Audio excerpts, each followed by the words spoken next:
Hello and welcome to Boarding Party's D&D campaign. Featuring Bentley Woods, CJ, D. Blackwater, Milo Reuter, and Phoebe Wilhine. I'm Drew, the Game Master for the Laris region. Following his trip to Portelo with Milo, D heads off to Falchester to catch up on the family business. Ladies and gentlemen, welcome to D's week of solo flying and introspection. D is, as you exit Wilhelm Manor, and Phoebe says, "All right, we'll pick you up in a week. Okay. Don't do anything I would do." Yeah. And you're like, "Wait, what?" What? That doesn't Phoebe. That's the most Phoebe line I can think of right now. As you exit in the manor, disappears behind you. You start the slow, trudging walk towards Portelo. You smell the ocean breeze, a little bit of the gritty sand. What's first on the docket for you? Do you go straight there? Does it take a little bit for you to build up? Where do you go? So where am I? You said I'm in Portelo? Mm-hmm. You're in Portelo. Okay. I am going to... For canonical reasons. Yeah. But basically, they just went into the manor for the night. So it's like evening time for you. Okay. So, yeah. I am actually going to adorn the coat. Okay. Make it a little bit more prominent. And Coat's just kind of walk around like I know what I'm doing. And I'm going to actually, first off, head into the mart. Sure. You head into the mart? Mm-hmm. So you head on into the Portelo mart. Mm-hmm. You see the similar visage of Shanae. Very tall. Same like sort of reddish wetsuit, but this one is like full body because the water's cold here. Yeah. There's a surfboard kind of perched up against the back. Oh, hey. Hey. What can I do for you? I am looking for kind of like a... Do you guys have like headbands, bandana sort of things? And I'm also looking for some sunglasses. Yeah, I got both of those things. Yeah. For sure. Think I can get like a blue and white bandana. Your design doesn't really necessarily matter. And then just some cool like kind of sunglasses, you know what I mean? Yeah, just like some sunglasses. Yeah, like black. Yeah. Yeah. Totally. Yeah. Here you go. And she just kind of like reaches down. She's got a whole box of fabric. She's like, yeah, pick whatever one you want. Okay. They're like $2. I don't even care. Okay. And then sunglasses, same deal. If you want like some cheapo ones, if you're worried like you're gonna lose them, if you're hitting like the surf or something, maybe just spend like $5. But if you're looking for like long-term investment, I got these like $100 sunglasses. That's a little out of my price. Yeah. Okay. Yeah. No worries. He's like, yeah, they don't sell that well at all, but they're here. Figured I'll offer them. Yeah, appreciate it. Yeah, D will grab what looks to be like an aqua blue bandana. Okay. And the white lines kind of look like waves that are crashing. Mm-hmm. And then he just takes like a pair of just straight jet black glasses, lenses, frames, whole 9 yards. Mm-hmm. And then what else? $7. Yeah. It's just honestly mark off like 5. We'll call it good. Okay. She's not worried about it at all. She's got these kind of cheapo sunglasses. Yeah. She's like, hey, if you want these, like if you're worried about losing them or something, And get something like that. Do you know anybody around here that does like, I guess like leather dyeing at all? For Drew, like player to DM, Yeah. what I'm trying to do is I'd like to dye the captain's coat. I would like to make it more of a whitish color, like a lab coat. Okay. So that kind of takes precedent over like the lab coat that I have. Shanae with the crit. Goes, yeah, there's nobody here, but actually over in Falchester, Okay. there's a guy that does a lot of the like stitching and repairs for some of the ships that come through. Okay. A lot of those guys coming off the ships are a little ratty. Uh-huh. So he does some like kind of stitching and dyeing and stuff. Uh-huh. You should be able to find him pretty easily. Okay. He's got like not like a tailor shop, but like, you know. Yeah, he does his own thing. Yeah, you can't miss him. Cool. Right on. Well, anything else you need while you're here? Yeah, what other, do you just have your typical dive and lure balls still, or do you have any other specialties like Last time you guys were here, you bought me out of a lot of those. I do have another heal ball in stock, and I did get a couple more dusk balls in. If that kind of strikes you up. Otherwise, do you still have ultra balls and great balls? I'll tell you, how much is your ultra ball? Ultra balls will run you $30. Yeah, I'll take one. Okay. Here you go. Cool. And I will... Ultra ball. He is stocking up for the winter. Yeah. Jesus. Yeah, and the Wadilongi balls, because I don't know if anybody's told you, are really good against ground. I figured as much. Yeah. But yeah, D will hand over the 30, the ultra ball, and thank you. I appreciate it. No problem, dude. All right, bye. See you later. As you head out, sunglasses on, bandana on, coat on, D's on fleet. Yeah, D is actually going to walk out towards like the end of the dock. Okay. And yeah, he takes off the beanie, undoes his very long dreads, like lets them all kind of like hang down. And now at this point, it's probably down to his like lower back. Okay. Yeah.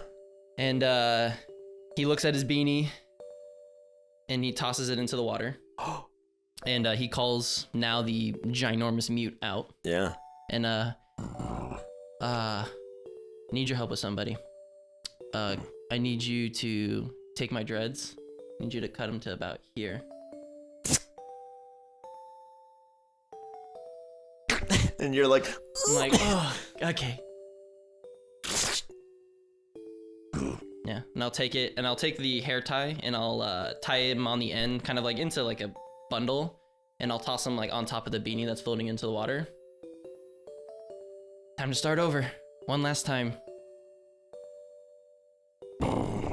Yeah. And then I'll strap on the headband, push it back, and now my hair goes back and kind of like just leaves my dreads kind of dangling out.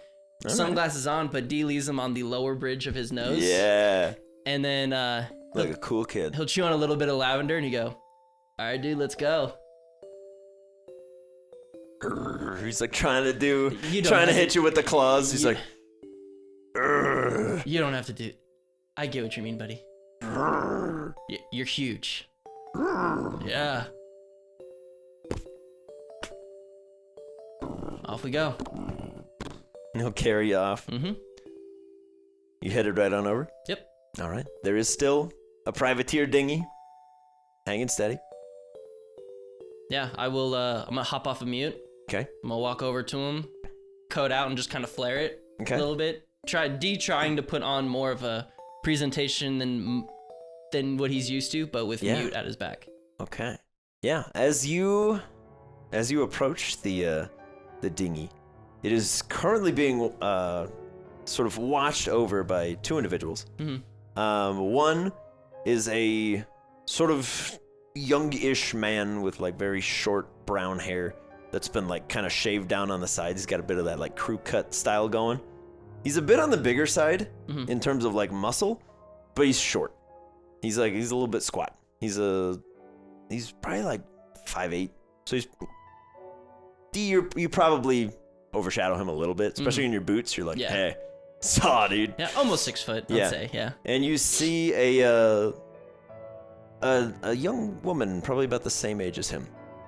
And she is sort of stood on the side of the dock, just kind of rocking back and forth. She's got on some dark pants and some very tall boots. So she also towers over this guy.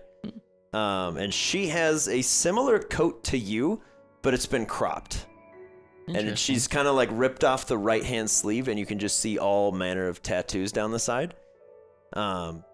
This side of her head is very short. She's got an undercut. And then on the other side, it's been dyed like bright blue. And she's... yeah. And over the top of that, she is wearing a very kind of ostentatious, like massive feathered hat. Similar to Remy's in style. Very reminiscent. But she's kind of just like picking it up, looking at it, and putting it back. Seems to be a recent acquisition. And you gather, based on the demeanor of the guy, she took his hat. But as you walk up, she sees your coat and just goes, "You a Blackwater?" Yeah. Make a persuasion check. He's in love. I don't even know you yet, but I'm in love. That's an 11. An 11? It's a straight roll. Yeah. When the moon shines on the bay, who calls? I know the answer to this. Hold on. Let me go back in my notes forever ago. Because I know that was a thing. Well, something like it was a thing. Some things have been things. D, make an intelligence check. You're a smart guy. Yeah. Figure it out. I could have swore there was something. Why does that sound familiar? 12? 12? Yeah. It takes you like a suspicious amount of time, but Pelipper rings to mind. What was the thing? When the moon shines on the bay, who calls? D doesn't know. He just says a Pelipper? I don't know. Welcome aboard, sir. And she kind of straightens up her stance and just elbows the other guy in the ribs. He's like, oh, sir. Yeah, and D Will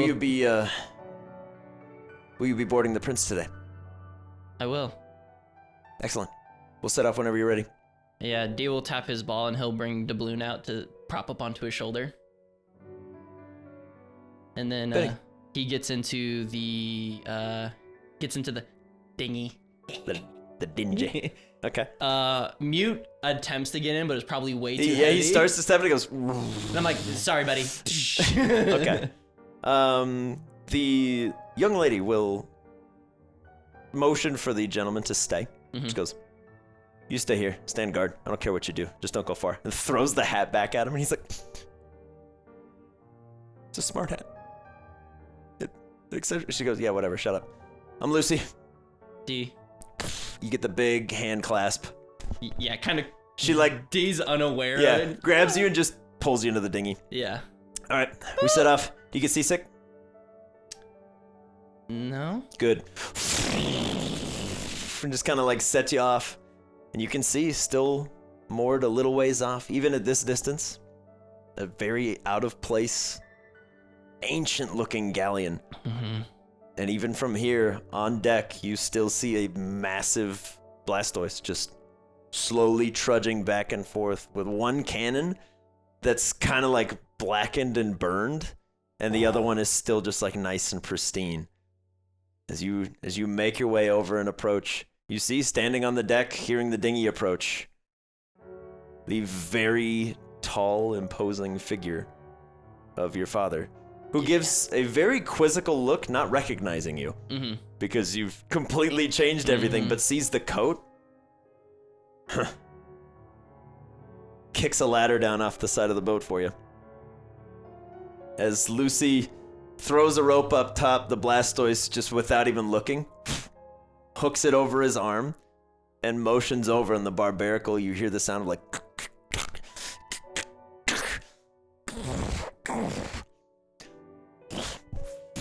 kind of ties you off, and the dinghy kind of goes into neutral. She kicks the engine off.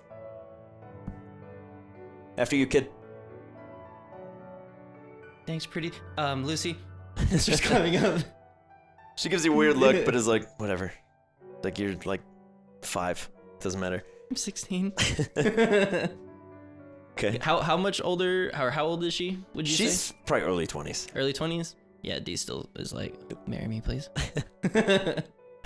Yeah, as you make your way on up, right as you're about to like kind of cross over the top, you just see the towering shadow of your father, and you kind of flinch instinctively as he puts a hand down. Yeah, shakily, and he probably notices this too. D takes it. Yeah. Welcome aboard, Declan. And just pulls you right on up. What brings you here? I thought you were headed elsewhere. We were, kind of ran into a problem on our way to Ambercrag. So that was you. For what? Did you make him hurt? Make what? Who hurt?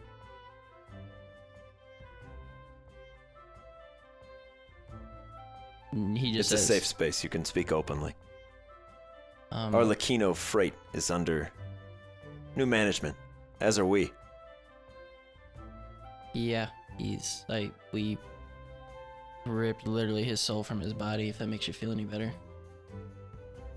That's my son. He kind of slaps you on the back. Lucy, get up here. We're celebrating. She goes, hi, Captain. As you see the large barbarical, you can see one of his arms is just kind of like so crusted over it barely moves. And the other one just has like the long like sea anemone fingers. And he's just... Hey. Goes, that's Crust. Don't mind him. He's just... just kind of slinks back into the shadows. I love him. He's my favorite. And he goes, Briggs, come here. And you see the Blastoise spins around.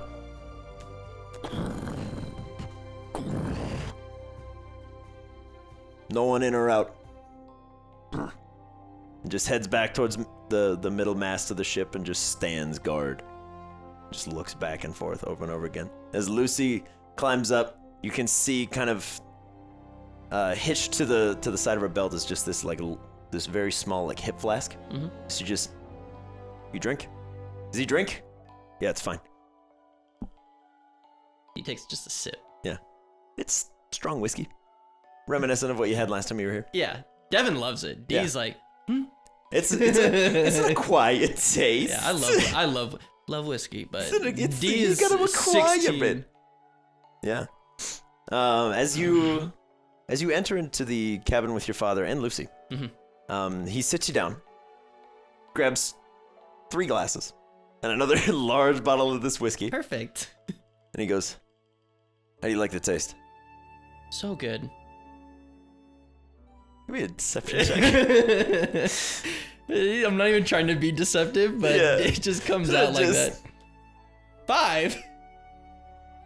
What flavors do you like? I mean, you know, anything. Nah, you can't say natural because technically whiskey is a natural flavor. Yeah. I like fruits. Not my usual choice, but whatever. Lucy, I'm cutting into your stock. She's like, I don't care. Heads over, and he gets you a very like small, tall, like martini glass. Ooh. And just takes out a little shaker and kind of gets to work. Why are you here? Don't get me wrong. Happy to see you. I'm just not good at this talking thing.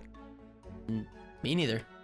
Well, I wanted to inform you about that. Yes, we friends, Bull, took care of the issue at hand, and that just some justice was brought to Mom's passing. He'll slide across to you this like very large kind of fishbowl cocktail. Oh God! And D's just like, ooh. Yeah, it's fruity. Yeah. And he's like, But yeah, D will start kind of just after every sentence or so, just. So yeah, then we. He's like, slow down. Like just because it's fruity doesn't mean it's not strong. Oh. I'm just kidding. Drink up. We're celebrating. Okay. But in all seriousness, it's gonna be easier to show you than to explain it. And D looks out, and what's the moon like? Right now, it's given where we're headed time-wise. You were. What's the thing just past half when it's growing? Is that a waning moon? It's either waning or waxing. I always get those two mixed up. I feel like wax on, wax off always gets me mixed up. Anyways, I'm not an astronomer. It's just past half moon, but it's headed towards. You've got about a week or so. Okay. Actually, less than that, given the timeline I give you. You got a couple days. Okay. Before it's full moon. Do you have a PC system? Aboard the ship? Lucy, give me a tablet. And she's just... Hi, Cap. Gone for like 30 seconds. Comes back with a thing you're very familiar with now. Hands it over to you. She's like, just hits a button. You can see there's a little admin switch. And it slides over. Put in your trainer ID, you should be fine. Yeah, I kind of already have one of these, and I reprogrammed it to where you guys couldn't do anything to it, so... We know. Sorry. I figured as much. Yeah, one went offline, and that doesn't happen often. Look at Dad. Sorry. It's like, I don't pay for them. I don't care. Okay, and yeah, D puts in his stuff, and then he will swap out, just for the time being, Bane with Haka. Okay. Have brace yourself, possibly. Okay. And D just kind of winces and holds out Haka's ball to release him. Okay. Yeah, Lucy, in kind of motions over to the 2 anchor balls at her hip and kind of like just leans back. But neither one of them flinch at all as you hold the ball up. You're like, out comes Haka. You can see in the little bit of moonlight that's kind of flaring in, his eyes just immediately train to the window. But he's still fully colorless. Your dad takes a minute, kind of looks him over. Lucy, at this point, completely relaxed, is like, oh, it's a Poliwag. Okay, cool. Coloration's weird. What's up with him? What happened? Try to do something. D holds him out over the back of the ship, and he's gonna kind of like squeeze him to somewhat hurt him to try to use one of his moves like out into the open water. No change. He's completely catatonic, but at any point, if you point him away from the moon, he just kind of longingly twists up towards it. All right. I won't give you too much, but give me a nature check from D. Nature. That's an 8. Beautiful. Okay. You don't notice anything else. Okay. The mime did something. He trapped him in this box, and a crazy amount of time ended up passing through, and essentially like this moon vision, and D will just essentially go into everything that he understands about what CJ went through, what all of these Pokemon now are doing, and explain like how Gumi reacted to like the sunlight, all that kind of stuff, just to kind of expedite that. Yeah. Lucy will take the tablet from you and pull a ball into her hand. I've seen it once before. It's not great. It's how Arlie used to break people. Didn't used to do it to his own kind, but he's a little twisted. If he wanted to hurt you, it'd be a good way to do it. I'm not saying this is what's gonna happen to yours, but it's not pretty.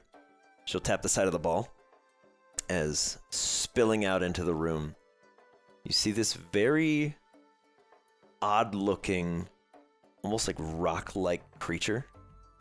Stands maybe a foot tall. Is bright green. Very stubby limbs, and just has this big glyph on the front of its face, all in like a dull amethyst. No noticeable eyes. The head is detached and just hovering vaguely there, and it just stares straight ahead. This one was left in there a little while longer than anything else Arlie had ever done. It came out real different. I don't know what it went in as, but this is what came out. On the full moons, it gets cranky. We usually keep it in the PC network, but you deserve to know. This is the eventual fate of anything that ever went in that box. I don't know if there's a cure. I've been working on it for a while, but I'm not a scientist. Yeah, I don't even know. Yeah, pain doesn't hit it the same as far as we've noticed. It seems to seek out battles where it can, but it doesn't. There's nothing there. It's just a thing. As your dad just takes a big swig. Yeah, I keep saying we should put him down. Seems like a miserable life, but every time we try, he bounces right back. Yeah.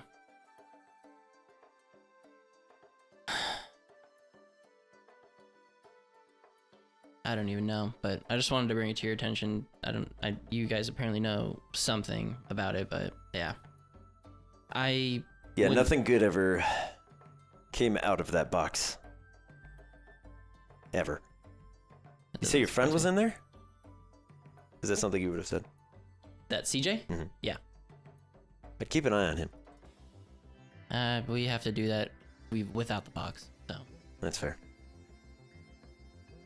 But yeah. Just wanted to bring it to your attention because I can't go through something like that again. I've never been a very physical or emotional person like you. Well, apples and trees. And he'll take one of the balls from his hip, tap it, and 2 long-bladed axes come out. You can see an eye globe in the pommel of each, with these long, trailing, purple and blue silk, almost like scarves, hanging at the end. And he'll just throw one over to you, and you instinctively kind of flinch, and it hovers right in front and waits, and you can see the one eye just... Hey. Take it, it's fine, he's not gonna hurt you. Yeah, Dio slowly just Seeing your hesitation, your dad grabs one, and you watch as the silk strand kind of wraps around his arm and just glows very subtly. On deck. Okay. Finish your drink. Yeah, D just... It's like a hole, you're like... But yeah, D, as he steps up, after, because you know when you're sitting down and you're drinking, the alcohol doesn't hit you, but as soon as you stand up, you're like, oh, he's like... Yeah. On deck, let's go. Lucy, I'll need you. And she's like, all right, Captain. I'll return Hawk and throw him back in the tablet. Okay. And then swap back out with Bane. Yeah, as you step your way out onto the deck, your father just kind of holds the door open to you and motions with the bladed axe, points you out towards there. As soon as you kind of step out in front of him, you hear this... Excuse me? 16 to hit. As it swings out towards you, the axe that's in your hand leaves your grip and catches. As you spin around to see your dad, the axes are now locked in there. Kicks you in the chest. Roll initiative. As D? As you fly like 10 feet back and you're kind of like, oh. It's an 18. All right, you're up first. As you take that axe into your hand, standing on the deck of your father's galleon. What are you doing? As Lucy just kind of sits back, he's like, he's drunk, that's mean. I'll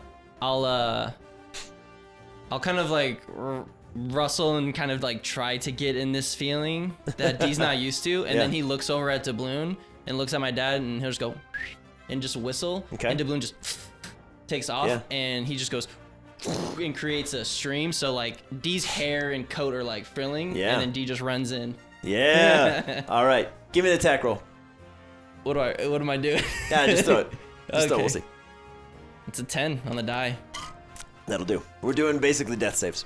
Okay. As you run towards him and you kind of flourish the axe, like, I don't know what I'm doing. The axe just goes, I do, and kind of leaves out, but that ribbon stays wrapped around your fingers, and you're like, oh, okay.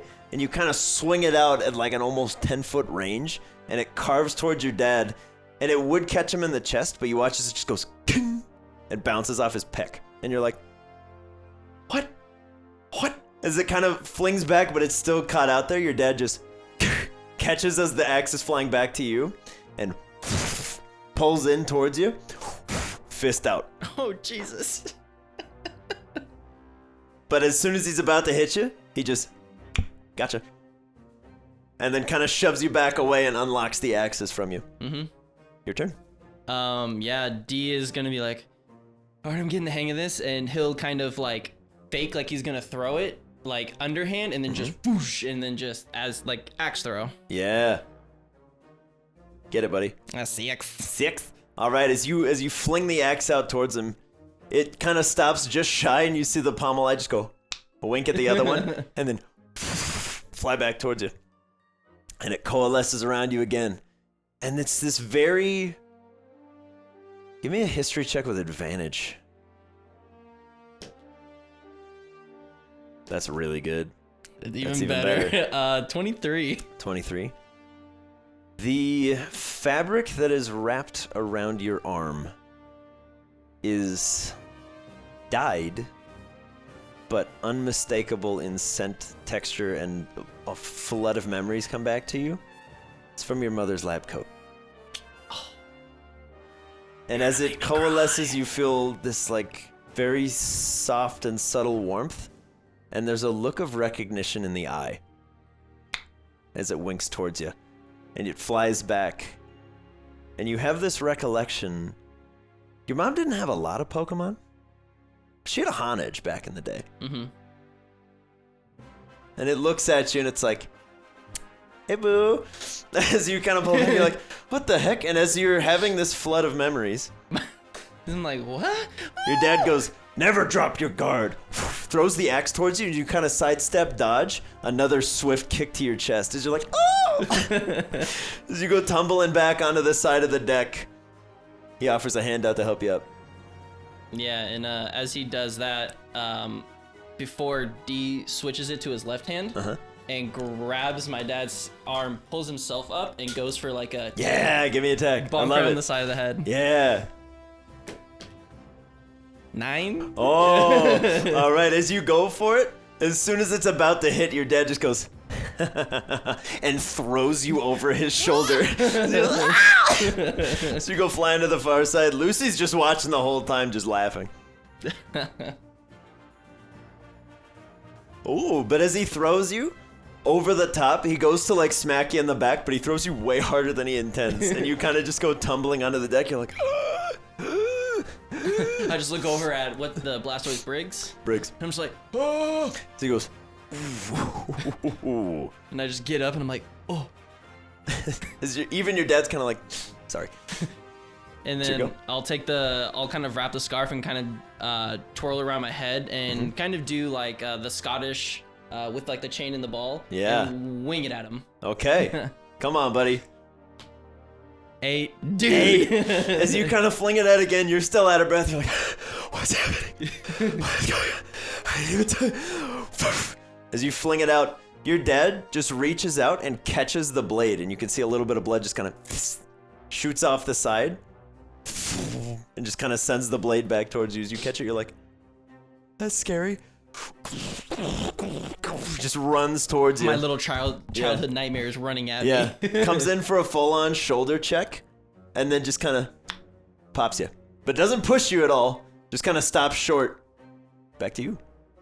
He rolled a 6. Yeah, I'll as he's shoulder checking me, I'll kind of slide underneath his legs and just go with the blunt end of the axe to kind of ding him on the back of the head. Come on, hit him. 13. Good. All right. Yeah, as he goes in for a shoulder check and then just kind of like stands up back to you, you just go, yeah! And you feel the force coming down, and then the blade of your axe just kind of goes and just stops right ahead, and you see the eye just go and blinks again, and you're beginning to notice a little notch is on the hilt of how many times you guys have hit each other. And he goes, good one. Another back kick. Like, it's coming in like close to your nose, but it's a 9. As he stops his boot like right here, and you see another one on your blade just go, 1. No. Come on, buddy. Yeah, I'll just kind of do like an upward like arc with it. 14. 14? Perfect. As you come in with another upward arc, you catch your dad right under the chin, but it goes poof. Another one goes on his blade. And as you bring your axe upward, he catches it under the arm of his and lifts you to your feet and then off. And you're like, ah! 13. And then he just goes and just throws you back into Briggs. And you're like, oh my god. And it feels like just hitting a brick wall. You're like, oh my god. As Briggs just unmoving, unflinching, helps you up to your feet. Yeah, I'll kind of go, thanks buddy, tap him on the cheek, a little scratch, and then I'll do a kind of like over the head toss. Yeah. Of just straight towards the chest. Yeah, get it. 9? All right, as the axe flies up again and flies back, but no hit is registered. As your dad, at this point, takes the axe and just kind of holds it to his back, and he watches the scarf kind of like wraps around his shoulder, and he reaches for his hilt, pulls a gun on you. Hit me. You've been holding back. Yeah, like D is just like, as soon as he does that, D's whole body just kind of seizes for like a split second, has those flashbacks of like, well, he thinks of literally like the mime. Yep. Of holding out his fingers, and with that, D, it just immediately goes for the, like, at my dad's wrist where the gun is. Perfect. Come on, buddy. Jesus. Dice and narrative. 9. 9. You're hesitating. You're dead. Again. Hit me. Goes for the same thing. 12. Good. As you bring the axe up and you kind of fling it towards his face, and he goes to deflect, and you're underneath, and you punch the arm up, and you watch as the gun actually goes off and was loaded. And you're like, and he goes, good, you lived. And just kind of like reverses, kicks you again, and draws the gun. Again. Yeah. Don't hesitate. Yeah, D kind of in this frightful stage, kind of like mixture of like, I guess, angry, yelling, crying, sort of like fugal state, totally, completely blitz drunk. Yep. Like. That was his goal. 14. 14. Yeah, as you just run towards... The axe comes to you, and the other one leaves him. It jumps into your arms. As you leap forward, they fly out. As you leap down to tackle, your dad just catches you in a hug. Yeah. And he's like, deep breath, kid. Deep breath. Yeah, I just kind of like embracing the hug and just kind of like soft like sob. Yeah. As he sits you down and he goes, Lucy, help Briggs. Keep watch. Nobody on, nobody off. You both better be there in the morning. As Briggs is like, where would I go? I don't know what you mean. As Lucy just goes, hi, Cap. Takes out 2 knives and just starts sharpening them. I love her. Marry me, please. As your dad leads you into his quarters, he slides out a little mat on the floor and then motions to his bed and shoves you in it. He goes, sleep it off. Can't have you hungover tomorrow. Okay. Yeah, and just, I'll have doubloon out. He'll kind of perch up. I'm assuming on like whatever banisters are kind of hanging in there. Just be like, and he's like, you look bad. This is just out. Yeah. Yeah. As the sun begins to rise, it's like 6 hours later. Jesus. You wake up to the sound of, and you're just kind of immediately, like, fight or flight kicks in, and your dad's just gone to the back of your head. And he goes, again. Kick him in the junk.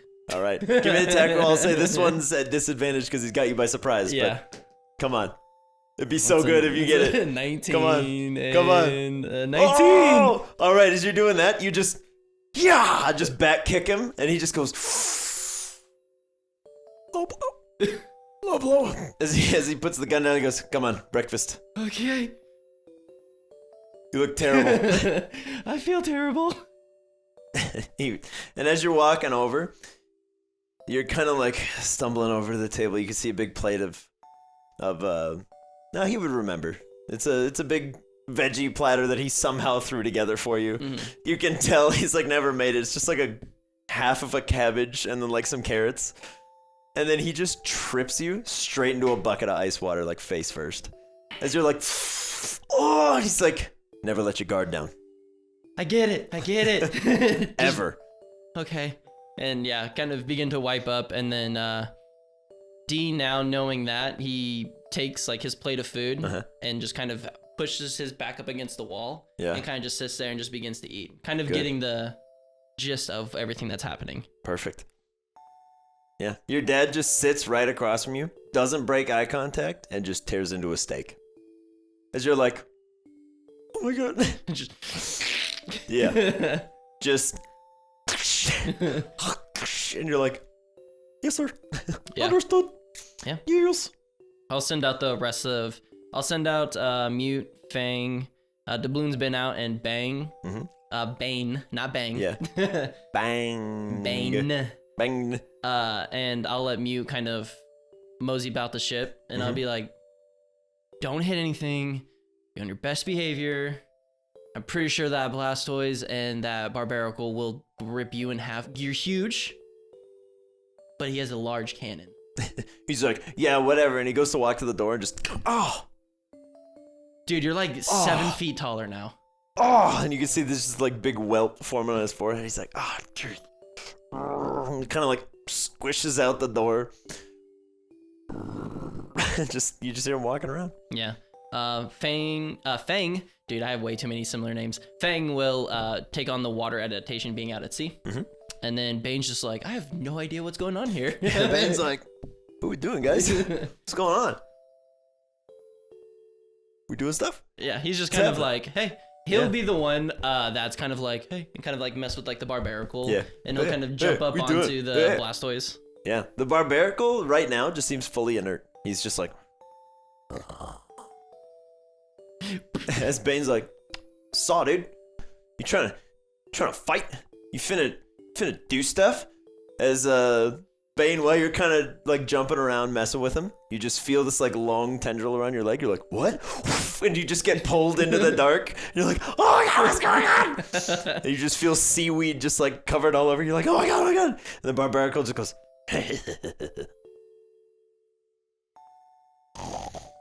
Yeah, Bane completely freaked out. He's like, I'm gonna go mess with the thing that probably can't do that. Yeah. And then goes to the Blastoise. Yep. You head over to the Blastoise. Briggs has seen a lot of stuff in his days. He's like, yeah. You're just like, yeah, he's not trying to do damage. He's just trying to be like shadow boxing. You're like, hey, what's up? Come on. Yeah. Come on. Mess with me. Come on. And then after about 10 minutes, the Blastoise just goes, it just kicks you. It just goes flying across the deck of the ship. As you fall down, you're like, oh. Is he coming over? Nope. Oh, you really hurt me really bad. Is he coming? Oh, I'm in so much pain. And he's like, come on, man, it's like my whole thing. And the Briggs just... Yeah, the balloon's just flying about, just kind of keeping an eye out. Oh, cool. Doing stuff. Yeah. As you finish your breakfast, Lucy comes in with a very large needle and a inkwell. What you got there? That depends. As your dad just kind of stands up to his full height, he about matches Mute, which is alarming. Terrifying. He stands up to his full height. You interested in joining the family business? What does that entail? A tattoo here, a mission here and there. Recon. I'm not asking you to set sail with me. I know you got your own stuff going on, but there are perks. 401k, health, dental, like he's above. like he's throwing that out there, like to be trying to be funny. But yeah, and he's like, well, anybody that recognizes the tattoo will leave you alone. I don't want to know explicit details of whether or not I'm okay with hurting bad people, but not hurting people just to hurt people. Who do you think we are? My friends say that you're Team Rocket standards. You're evil and all this kind of stuff. No. Those guys are clowns, first of all. Which has connotations. Team Rocket's small potatoes. We smuggle. We extort. Okay. No violence. Only if necessary. Don't be dissuaded by the weaponry we used to use. It was cheaper to get. Deadlier. Less clean. Caused complications. We don't do that anymore. With Arlecchino out of the picture, we're back to the good old days. He kind of relaxes and is like, let's do this. Hold out your arm, kid. And puts his forearm out. Okay. Yeah, she'll kind of like sidle up beside you. So we got some designs to discuss. Okay. Obviously, it'll have an anchor on it. Fine. You want any Filigree, anything? It's your arm. Rope. Barnacle encrusted. Get fancy. Seaweed. You know, the whole 9. If we're gonna go nautical, we're gonna go nautical. Easy enough. So you start getting the tattoo done. Your dad just watches the whole time. He's just scanning your face for any sign of like flinching. Mm-hmm. But yeah, as I don't know. Do you want me to make some checks on whether or not I flinch? How hard I flinch, or? I'll leave it up to your character. If you think D in this moment would just be like, D's like, fight through it no matter what. Yeah, D's gonna try to fight through the pain as much as he can. Mm-hmm. He can see some wincing beginning to happen, but he's like, if I'm gonna toughen up, I took some blows from a mime. I can handle a tattoo gun. Yeah. Yeah, after a couple hours, a good chunk of your morning is spent sitting there. You want left or right arm? He would probably keep it on his dominant arm, so his right. Okay. Yeah, right along the right arm, you have an anchor that starts, or rather ends, right at the beginning of your hand. Mm-hmm. And just kind of stretches up and around the back of your arm, where the long trail of ropes goes. Mm-hmm. All up the side. And there's a couple little nice barnacles on there. There's a starfish kind of hanging onto the top of the rope. Perfect. You're pretty sore. Yeah. But otherwise you're like, okay, cool. Awesome. I got a tattoo now. Go on the sunlight. Oh! Oh! But yeah, you have a tattoo. At which point, your dad pulls out the double blades again. Round 2? No. Oh. He's just like, thank God. Motions to both of them. You done good. And separates them. And flings one over to you.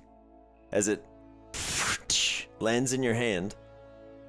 You'll have to catch it, but you can keep that one.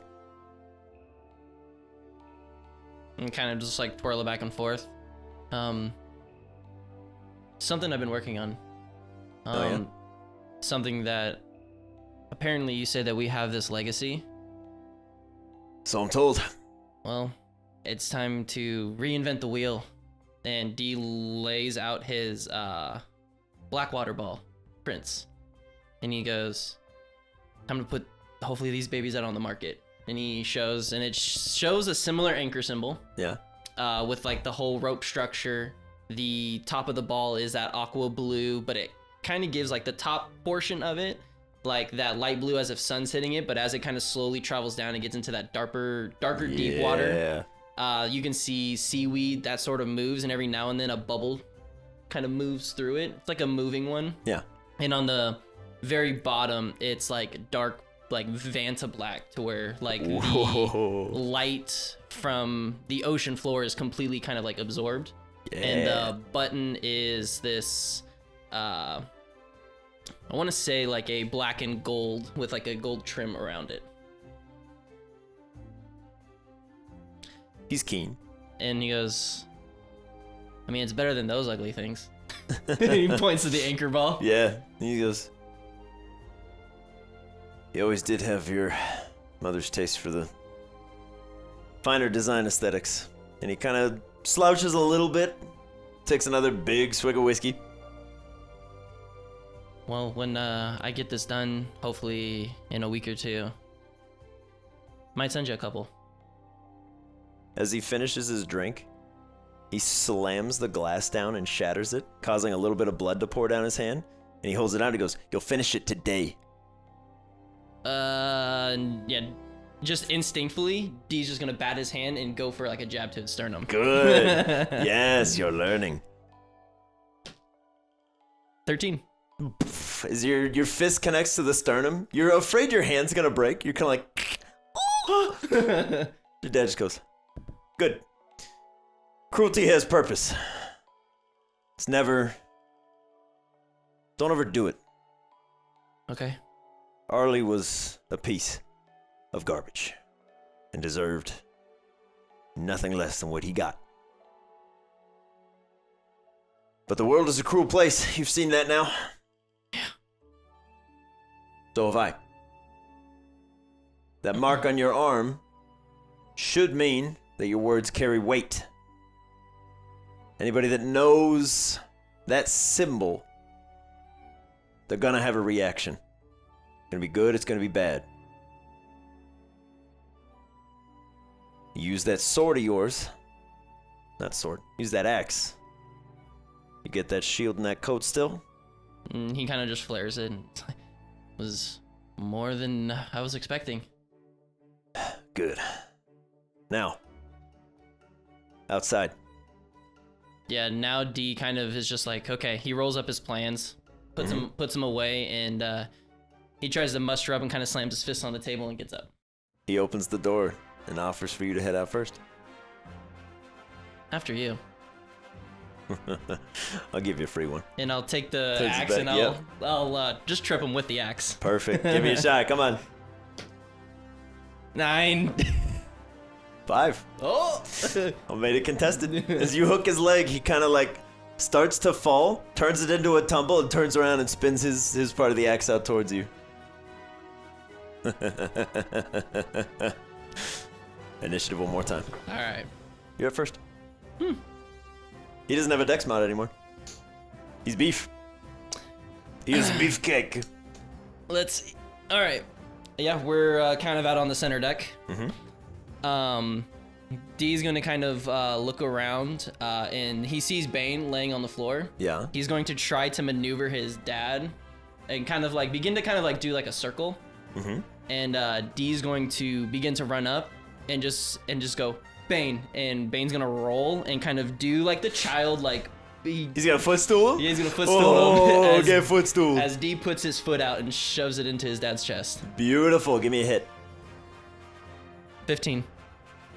Very good.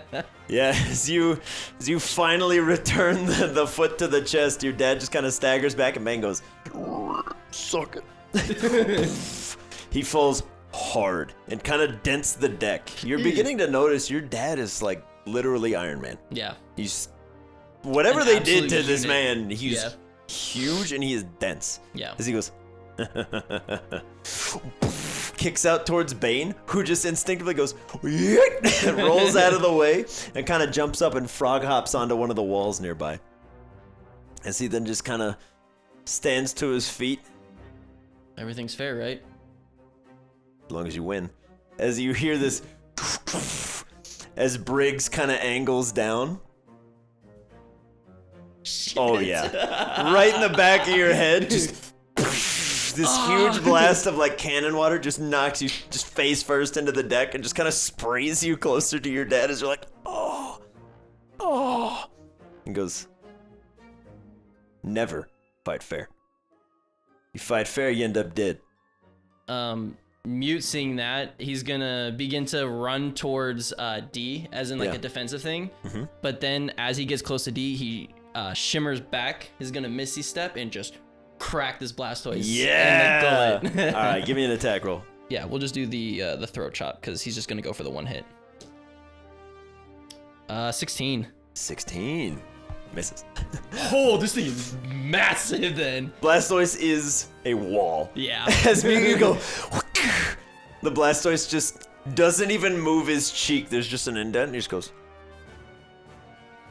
and turns to face it. You're like, oh no. We'll jump back to D. Okay. As you're kind of seeing all this unfold, you're like,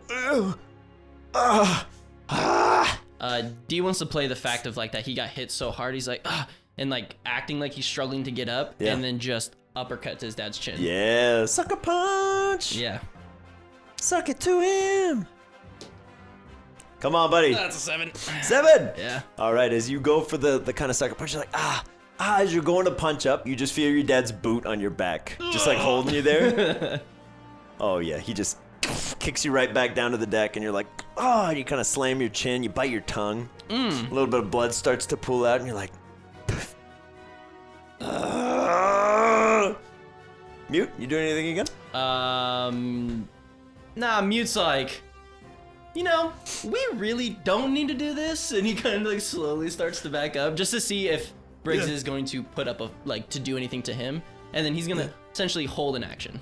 Okay. Briggs just goes, kind of like turns the like blackened cannon towards Mute, Just a little bit of water comes out. Sprays you like Mew's right in the like, face.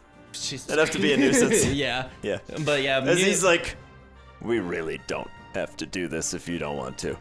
Yeah, Mew's just like, no, As we're Briggs good. is he's just a big turtle. He's just like, you sure? And you're like, yeah, He's no, like, no. You "Eh." know what? My mind has been changed. Yeah, Mew kind I'm of goes, fine. you know what? He takes his thumb and like cleans off the let me spot. clean that for you, sir. Let me clean that for you. But clean D, that? but D will You know? kind of twirl the axe, now being underneath his dad, grab it and just rip. Yeah, get it. As 13. Yeah. So you're going like around his feet. Yeah, You just and try then to like just trip him. Pull it. Yeah. Yeah. You know what would be kind of cool is if you like kick yourself up with his foot and then just like yank. Yeah. it. Perfect. Yeah, I'll give you that. If you Yeah. kind of like jump up to your feet and now he lands prone and you hold the axe down, Mm-hmm. you're like, ha ha. I've bested you. Yeah. He hits you right in the nuts. Just full on like mega force knee. He pulls back a little bit, but he gets you good. Yeah. He gets you back. Because you're like, oh my god. It's around this time. You're not gonna have any grandkids. Yeah. It's around this time. You hear a slight disturbance in the water beneath you, and your dad immediately like shifts gears, kind of like props you up and is like, breathe. Just hits you in the back. You're like, okay, it's okay, I'm fine. As popping onto the deck is a very large orange-colored otter with a big like blue kind of like fin structure down the arm and this large yellowish life jacket looking organ around his back. And you watch as Lucy walks out, goes, "Sup, Skip?" And he just kind of waddles over, sizes you up. He's like, who's that? She goes, "Boss's kid. Don't worry about it." He's like, "Okay." Heads his way, starts to head to the captain's quarters, and then just kind of goes, whoop, and like stops just in front of the Barbarical's face, whose eyes are still closed, and he just goes, and another little bit of seaweed just kind of begins to wrap around him. He watches the floatzel spins its tails and blows it away. And Lucy just goes, "Come here, Skip. What'd you find?" You watch as he kind of like gets down on all fours and just begins carving into the deck what looks to be... Give me an intelligence check. It's not a particularly high DC. I'm just curious if D would know what this is at sight. 17. Yeah, it looks like a topographical map. Okay. Almost. But things seem to be angled downwards. Just drawn like a map of like the ocean floor almost. Oh, okay, cool. And it goes for a while.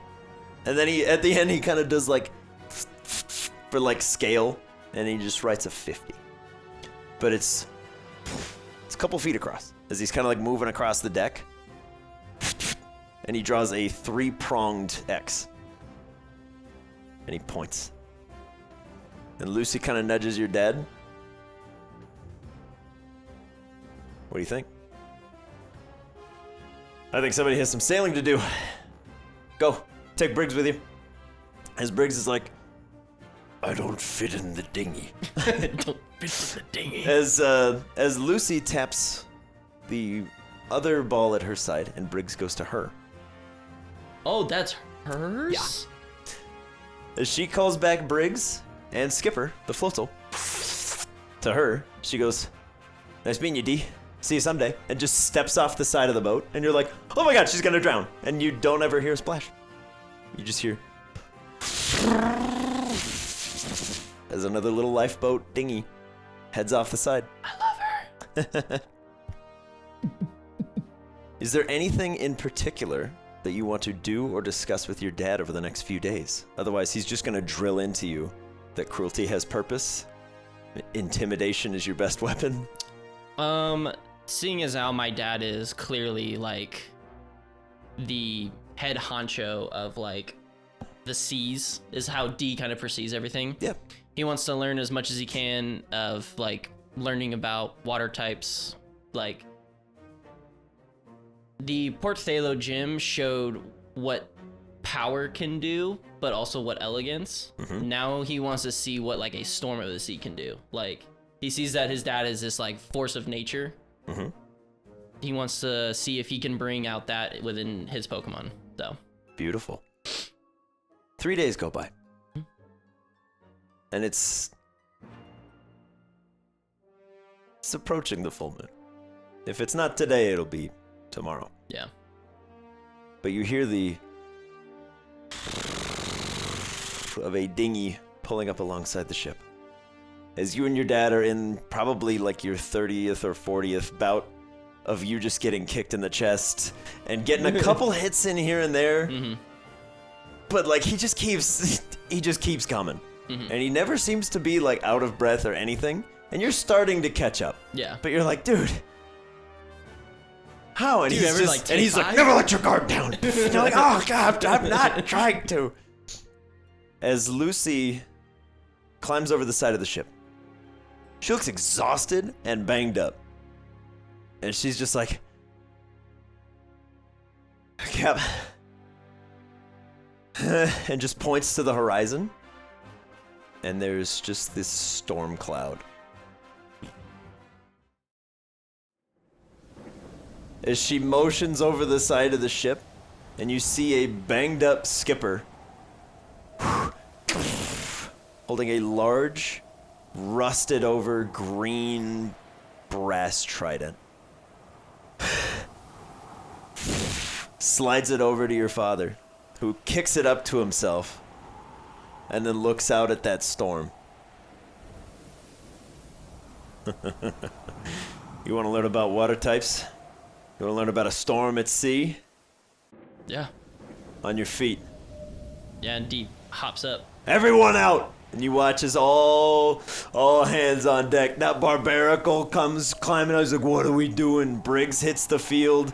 Skipper kind of dusts himself off. And you watch as he just bites into some kind of candy. Just... And the wounds don't close over, but he straightens his posture. And he's like... Starts breathing heavy.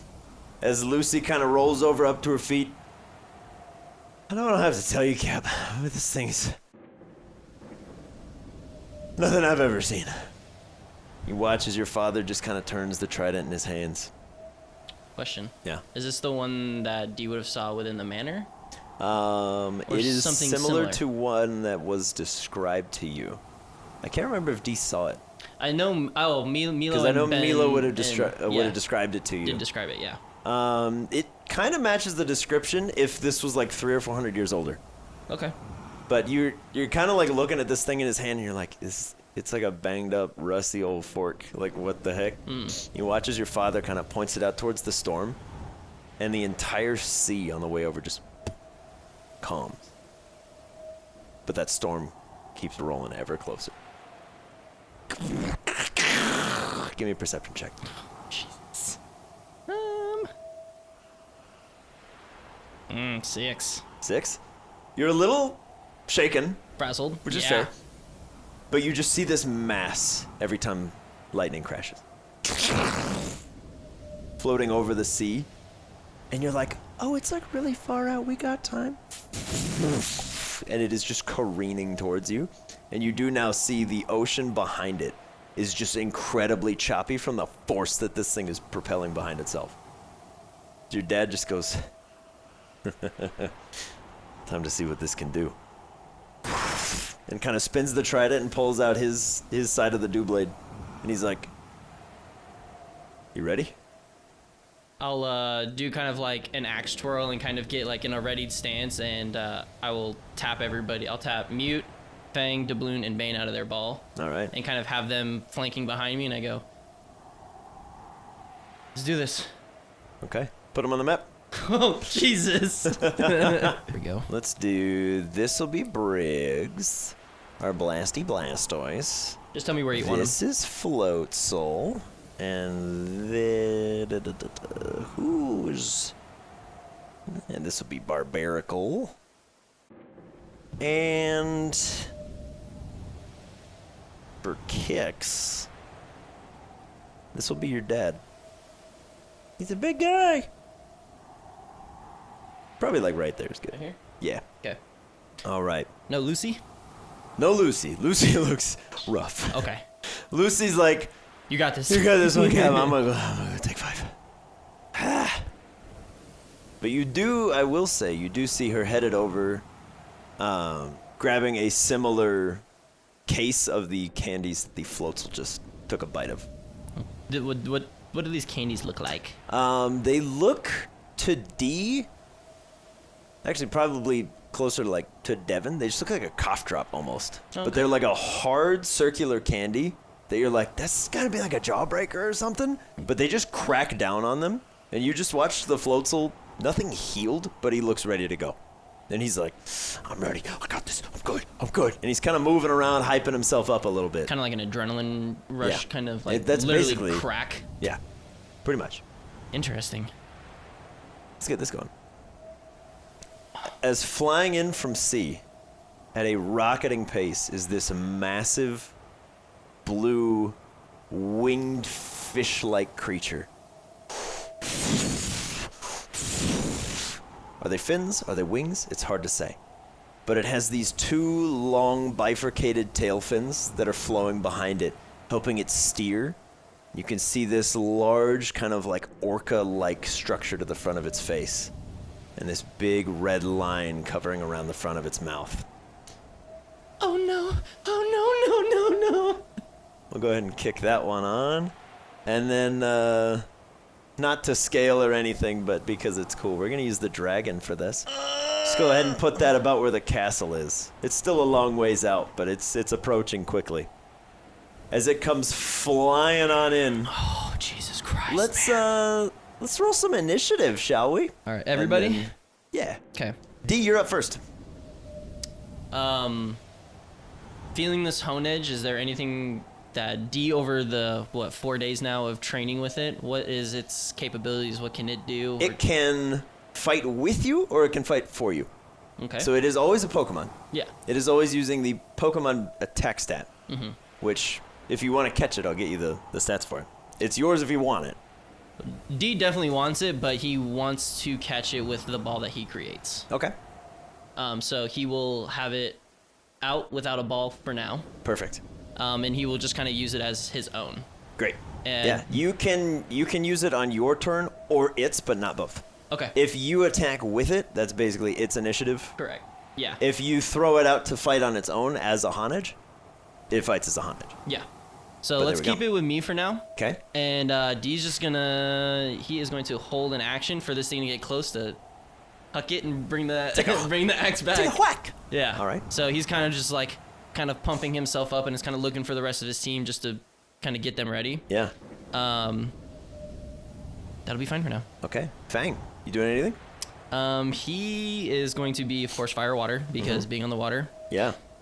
He's going to hold something to get in range. He's kind of like him now. I imagine over these last 4 days of seeing D getting kind of banged around, he's getting into that guard dog kind of mentality. Okay.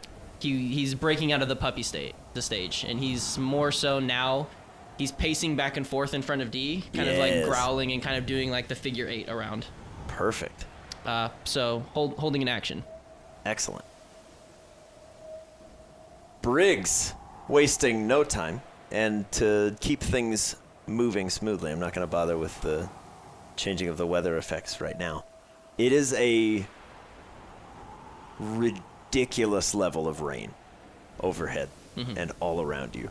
Water types, very happy right now. Perfect.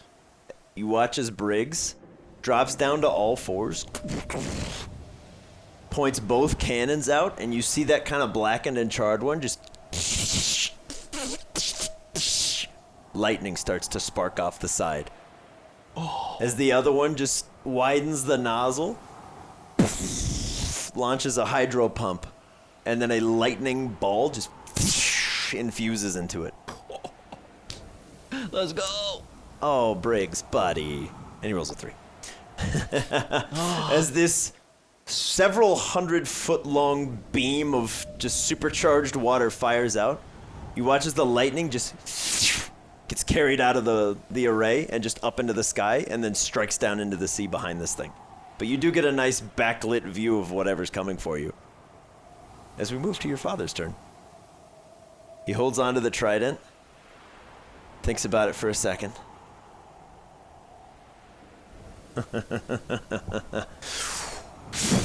And throws it. And you watch as it... There's this big sonic boom. from behind him, and it kind of like almost bursts everybody's eardrums, and they're like, oh, launches out impossibly fast and just strikes right into the front of this thing for 26 points of magical piercing damage. As it stabs into the front of this tide collar, you hear this primordial roar.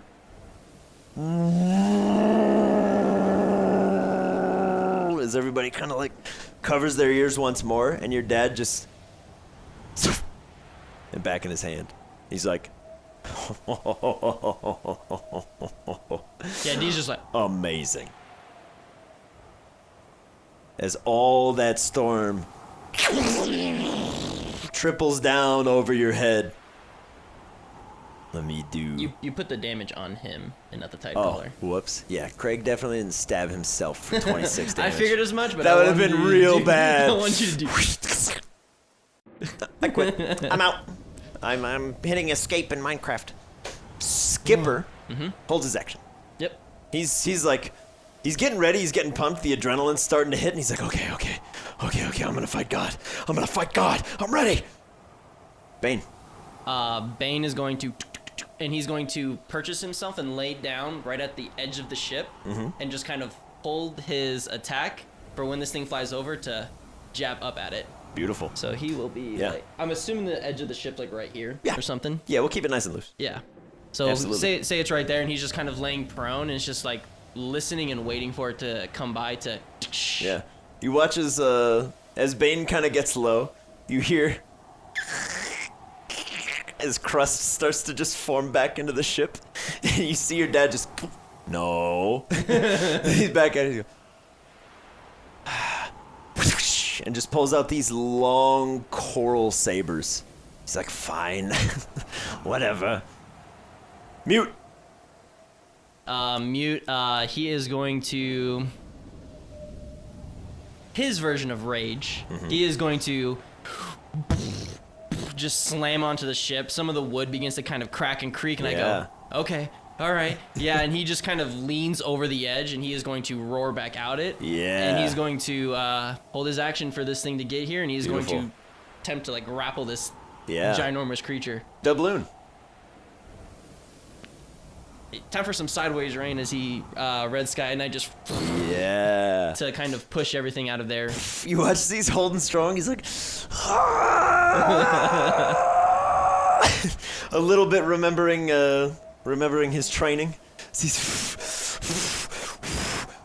trying to like keep the wind just strong enough to keep the rain out of his face. He's like, come on! And you watch as a little hurricane starts to kind of form for him as he's like, I don't know if I'm helping or not. But he will use also, I think he can do this as a free action or as a bonus action. He's going to Ocean's Bounty D. Yeah. Oh. And you see as he kind of looks and concentrates, and a small, very Katara from Avatar water begins to kind of dance around D and kind of moves along the hone edge as D kind of sits there and just sees this water kind of just dancing around him. Beautiful. And he can't let his buddy die. So beautiful. Okay. So yeah, D, you now regain hit points, and you have advantage on. Oh no, Doubloon has that. Yeah. Yeah. So you just gain HP. Yep. Every turn. There you go. Tide collar. It mostly closes the gap. It's about probably 300-400 feet out, and then it's suddenly not. As you're like, oh no! As it stops just shy of the ship, and the storm as well just stops right in front of you. It's still raining like crazy and windier than you've ever experienced, but you watch as doubloon's kind of hovering behind you, and a lot of that rain just kind of passes around you. You're like, okay, we're good, it's fine. So you hear, treachery will not be tolerated, Blackwater. The spear is not yours to wield. As your dad just goes, well, it kind of looks like it is. Because as this massive orca-like creature and the whole ship just starts to kind of list back and forth, and you're all kind of struggling to keep your footing. Return it to me, and you may yet live. Can D with his held action throw the axe? I don't know if it has that range. Yeah, you can try. Yeah. You can find out. Yeah, D just kind of just overhand, like, just hurls it. What's the to hit? +6. Oh, 11. Yeah. As the honage starts to fly out, it just immediately is like blown back to you, and you catch it. You're like, okay. And the tide collar doesn't flinch or look at you. It's just like, return to me what is not yours to own. No. D. I'll say that was D's action was to... Actually, it was a held action. Yeah. So we're back to your turn. Yeah, I'll kind of step in front of my dad just to kind of have that presence of like, time to put to test what you've taught me. Give me an intimidation check. I want to see it. That's a 10. It's a 10? Because I don't have any bonuses, so. Okay. As you walk up, you're like, yeah, what he said. But it's just drowned out by the hurricane winds. Yeah. So, you're like, just holding the axe. You're like, I'll beat you up. Yeah, and he'll spin and whoosh, and he'll hurl it. All right. Get it, buddy. Yeah, 15. 15. Once again, you're like, yo! Okay. All right, it's back. Yep. Fang. Doing anything? He'll kind of leap up to the edge, go for a bite to like, and then bounce back off of it. All right. Don't want him to go swimming in the water. Yeah. Give me the attack roll. All right. Come on, Fang. 18? 18. You jump up. Nothing. He didn't pierce nothing. D, as you're staring at this thing, you're like, oh dear God. And it's immediately reminiscent of the Icebringer. This is a primordial force of nature, and you're like, we are literally fighting the sea. Yeah. As it's just... D's gonna look back at his dad and hope you have a backup plan. This is the backup plan. As he kind of like just braces for impact. Briggs! He's gonna take another shot. Come on, Yeah. Briggs. Did he crit? Crit! Let's go! The Grogdine never lies. All right, Briggs. Briggs has the most damage dice I think I've ever given anything. And it's great. That is 22, 31, 38 doubled to 76 doubled because it's lightning damage. So that's 152? No, 158. 158 lightning damage. You watch as Briggs is kind of like... There's just a straight beam of lightning that strikes into this tide collar, curling over its back. Even for D, this is probably the most damage you've ever seen a single entity take in one shot. And it registers. You hear like a roar of pain, but there's no marking on it at all. As Briggs is kind of like, oh no. Like, he knows that was a good shot. And he's like, okay. As Briggs kind of backs up, you watch as your dad hands the trident to you. Make me proud. And he hands it off. Okay. As Skipper and Crust turn to you and take a knee. Oh, don't do this. Okay. Bane, Mute, or Doubloon, would you like to do anything? They're gonna kind of like Bane looking up over this thing as it's like this. He goes, "No, that's not out of my wheelhouse." Nope. Nope. Okay. But seeing it, he kind of he will disengage from it. Yeah. And he'll kind of look over to D, seeing as everybody else is kneeling. He's like, "Oh, this is what we're doing." Yeah. And he does the same thing. Okay. Doubloon kind of maintains that tailwind, but then lands on D's shoulders, giving him that look. D's. Yeah, and that's D's just kind of looking at it, and then he'll look towards the tide caller. Okay. You hide behind a child. Does he speak for you? As your dad just goes, yep. Knock him dead, kid. Boy. Who are you to claim ownership of this item? Do you know the power it wields? Is that his turn? Mm-hmm. And D just kind of looks and goes, no, I don't. But I am a Blackwater, and I just jam into the ground and hope for the best. Okay. Interesting. He jammed the trident into the ground, everybody. He made his save, though. As you... all of the storm, for a brief second, parts. And there's like a little glimmer of moonlight pouring overhead before...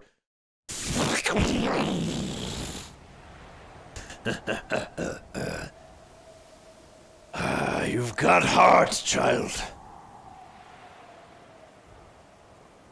If you can withstand the storm, perhaps you are worthy.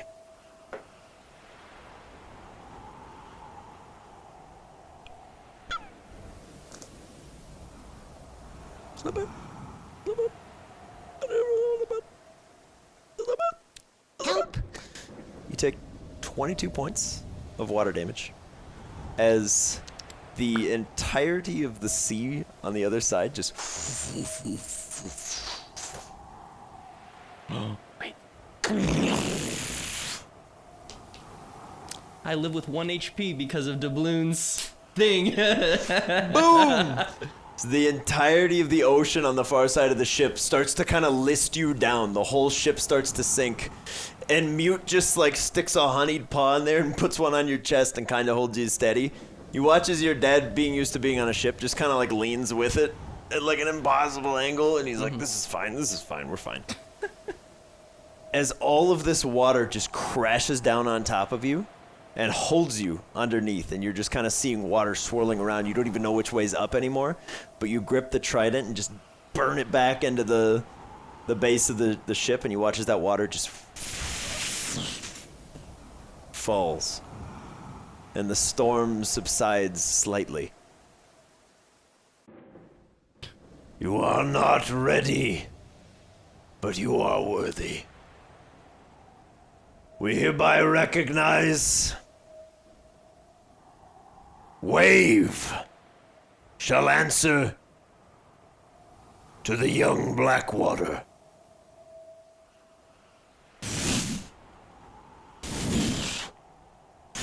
And it turns, it begins coasting back out to sea, along with that insane storm.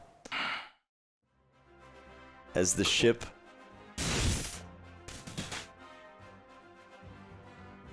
returns to normal, as you now hold this incredibly rusted and crusted brass trident in your hands. And your dad's just like, way to go, kid. Slaps you on the back, and you're like, and you just fall over and go, oh, whoa, easy, easy. And he'll bring you inside.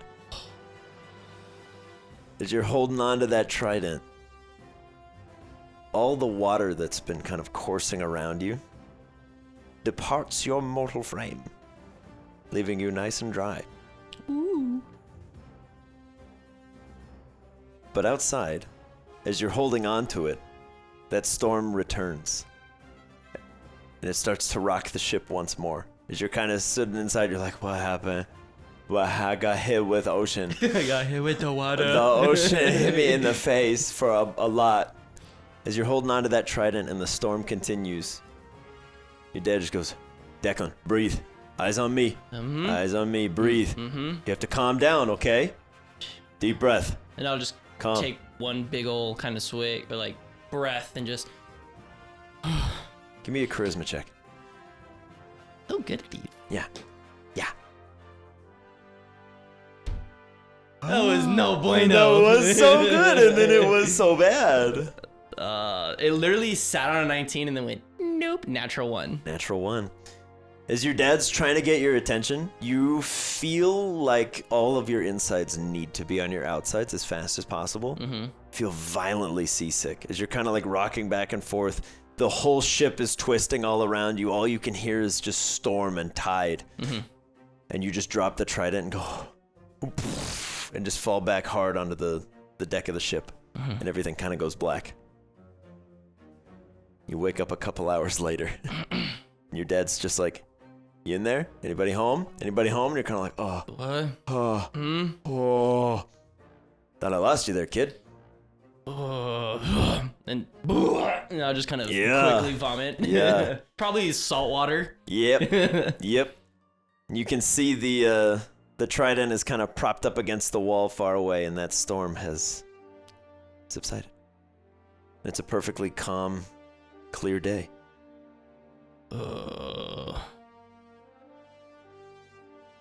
What? Run by me.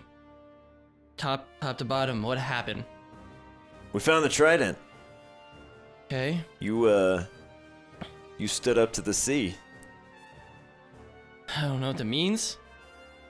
I did it.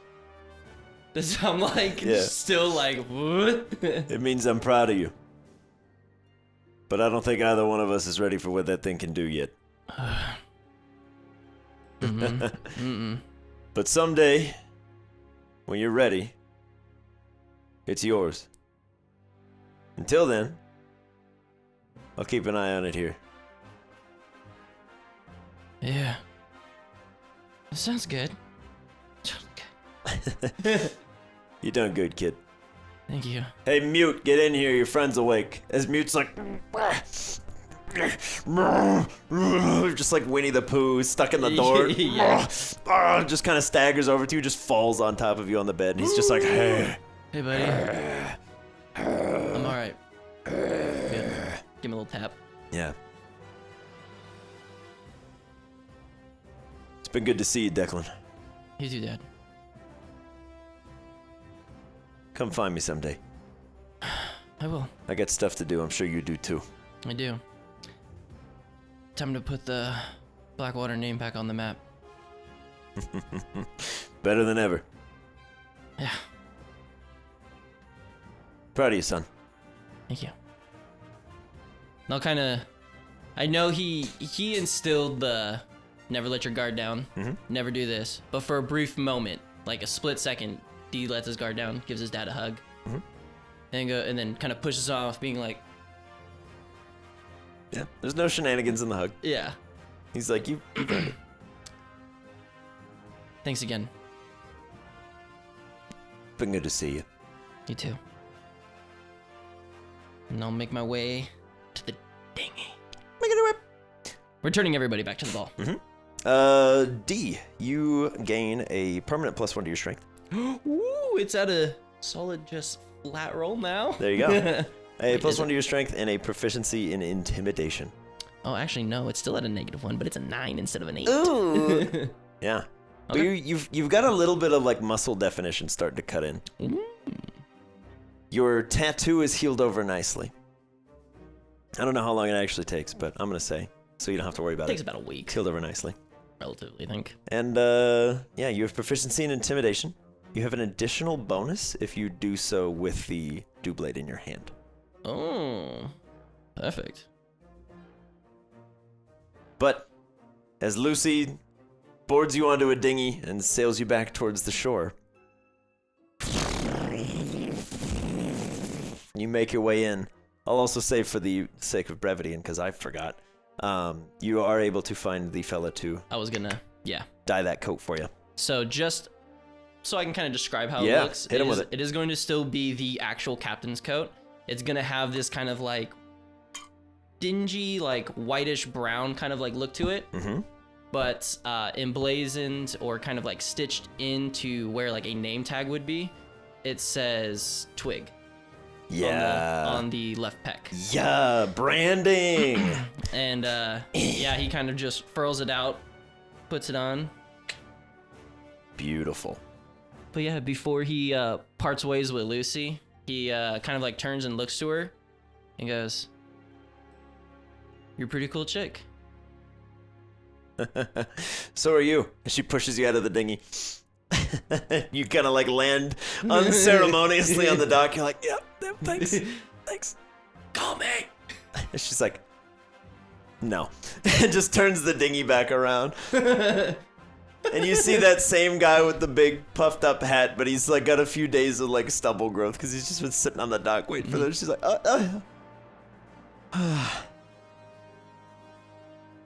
Happens. You look terrible.